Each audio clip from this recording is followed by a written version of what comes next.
Wherever you go, whatever you do, throw a little at it. Omax, Vest and Briefs.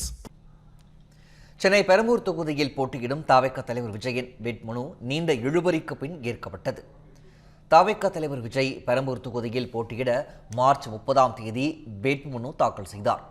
அந்த மனுவில் வழக்கு பதிவு குறித்து குறிப்பிடவில்லை என தெரிவிக்கப்பட்டதால் விஜய் தரப்பில் திருத்தம் செய்யப்பட்ட மனு தாக்கல் செய்யப்பட்டது.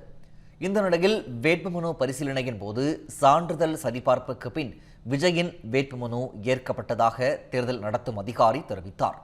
அப்போது பாமகவினர் மற்றும் சுயேட்சை வேட்பாளர்கள் விஜயுடன் வேட்புமனுவுக்கு எதிர்ப்பு தெரிவித்தனர். குறிப்பாக ஆவணங்களில் கையொப்பமிட்ட வழக்கறிஞர் போலியானவர் என பாமகவினர் முறையிட்டனர். பின்னர் உரிய ஆவணங்கள் வழங்கப்பட்டதால் இறுதியாக விஜயின் வேட்புமனு ஏற்கப்பட்டதாக தேர்தல் நடத்தும் அதிகாரி தெரிவித்தார்.